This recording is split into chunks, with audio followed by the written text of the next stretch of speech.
આપણે કંઈક ભાગ લેતા પછી છોકરી ખાય ને આપણા ભાગમાં બધે કે આવે જ નહીં. એક બે આપણે છોકરી થઈ ગઈ ને કે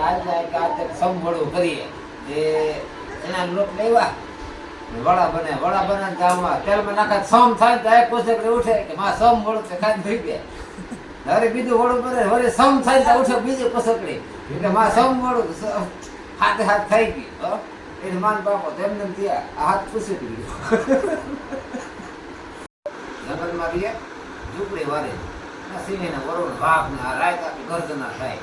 દહીંમાં બીએ ને તો શું કરે કે વાઘ છે નો બીયું ભરૂચ નો બીયું અને ઝૂંપડી વાહ બધા ઉભા હોય એટલે વાઘ ને વરુણ બધા વિચાર કરે કે દોહી કરવી આ સિંહ થી નો બીએ વાઘ થી નો બીએ ભરૂચ નો બીએ દોહીમાં કે એક કે બીલ રાઢા ડબુક રાખે કે ઓલા વાઘ ને વરુણ કે તમે રાઢો ડબુક કહે છે આપણો વારો સમજાય દોહી આપણા સુધી બીતી નથી. સિંહ ને વરુણ વાઘ ને બધા ભાગી ગયા ઝૂંપડી પાસે. કાંઈ મને સિંહ ને વાઘ ને વરુણ કરે છે ને દોહીમાં મંડપ બોલવા સિંહ થી નો બીયું દીપડા થી નો બીયું વાઘ થી નો બીયું વરુણ થી નો બીયું રાઢા ડબુક લાગે બીયું રાઢો ડબુક લો એટલે ટાઈટ પડે ને એનાથી બીયું કે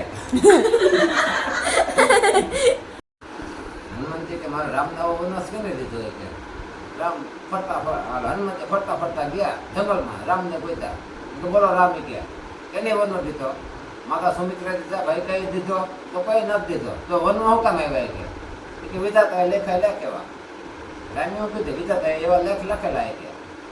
હનુમાનજી સોટલી ઊભી થઈ ગઈ કે વિધાતા આવા લેખ કેમ લખે મારા રામને કે અને 14 વર્ષનો વનવાસ.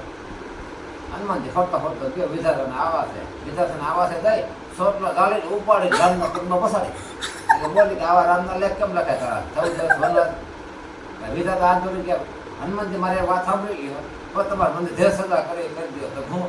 કે મારા લેખ કે નહીં લેખાય હું રામના દર્શન કરવા મન ન થતું તમને દર્શન કરાવ્યા મને દર્શન તમે કરાવ્યા મારા લેખ કે નહીં લેખાય દર્શન નહોતા થતા તમે કરાવ્યા તો હનુમાનજી મેં કેવા કે તો આ લેખ લખે છે કોણ વિધાતા આ લેખ કોણ લખે છે વિધાતા એ હું નથી લખતી થઈ હું તો ભણેલી છે તમે કયો લખી દો ટપાલ કે લેખ કોણ લખે કે લેખ કર્મથી લખાય છે. હનુમાનજી છે વિધાતા પેકે લાગે વિધાતા હનુમાનજી પેકે લાગે આ નહીં કરે શું વિધાતા છો કોઈ વિધાતા છો તે તાર છોકરી લેખ લખ્યા હતા આપણી છોકરી તો આપણે લેખ લખાવે વિધાતા લેખ લખાવે પ્રમાણ થાય. હા અમે રેવા 500 લેતા નાની મને રહેવા આવ્યા હતા એટલે 500 એ બટું ભોજન નથી થતું એ બધા